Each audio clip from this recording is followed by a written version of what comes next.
bond market's inflation gauge touches a 6-month high on Fed risk. This comes as the 2-year, 30-year flirts with almost a spread of 130 basis points. The PCE core inflation, often known as the Federal Reserve's favorite measure, edged up higher to 2.9% in July, as the increase in service sector prices picked up to its hottest rate in 5 months. This issue matters as there is a concern that the disinflationary effects of the goods sector is unlikely to persist, which may actually push up the core inflation rate above 3%.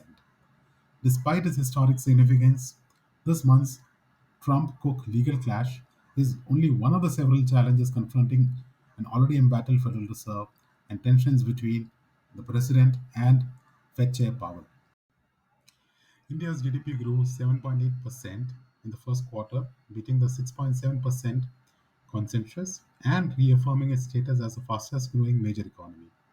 This release comes just as the new secondary tariffs from the US takes effect, underscoring both the risks to sustaining growth and the cost of the US of sidelining India's market.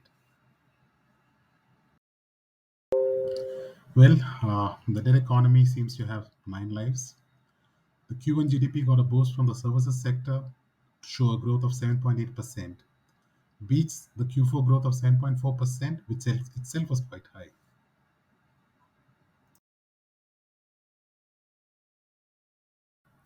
Vietnam is the world's best performing market this month.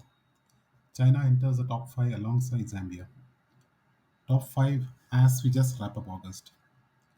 So Vietnam leads in local currency, Cyprus leads in dollar terms, India is quite conspicuous by his absence.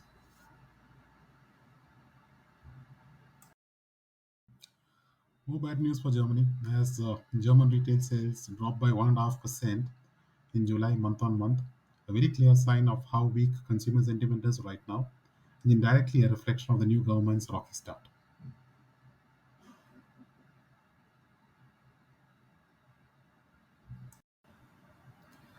In the eyes of the bond market, France is now seen as being in the same risk league as Italy. After French Prime Minister Bayrou called the September 8 conference vote, the 10-year yield gap between French and Italian bonds narrowed to its tightest level since 2005. Very striking sign of how far France's perceived credit quality has slipped.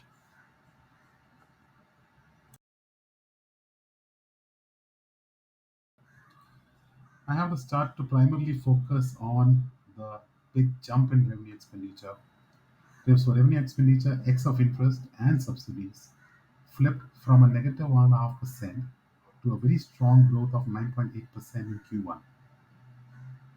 The other data on the table on this chart do not look great, especially the growth in credit.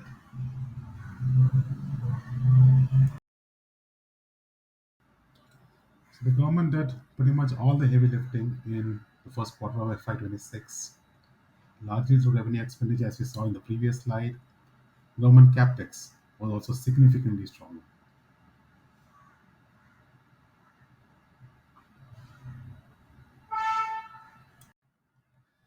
An interesting chart, this one. Remittance growth. Remittances by NRIs to India have grown at 10.3% CAGR in dollar terms since 2001, second only to the software exports, which have been growing at a CAGR of 15%. Scale. The remittances were $125 billion in FY25, surpassing India's largest merchandise export item, which is engineering goods, which is at $117 billion. Effectively, India's biggest export is its people. Shift in drivers. Growth from the Gulf has slowed as oil-linked wages stagnate, limiting one-third of the remittance flows. Challenges to sustain a 10% overall growth flows from services hubs like the US, UK, etc. would need to rise 12% in dollar terms, requiring comparable NRI income growth. Impact on balance of payments. Remittances, a very key part of our balance of payment support, may have just peaked.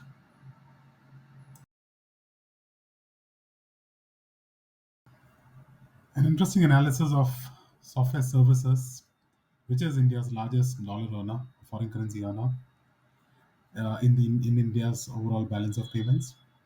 Some of the numbers are India's software exports growth CAGR by period.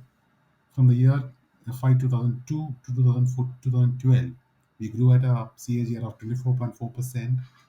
From the financial years 13 to 2020, we grew at only 4.2%. And from the financial year 21 to FY 25, the growth has been 15.5%, mainly fueled by the phenomenal growth in the GCC business.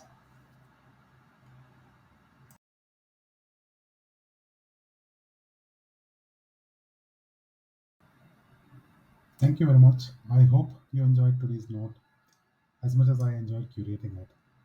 Thank you and good day to all of you.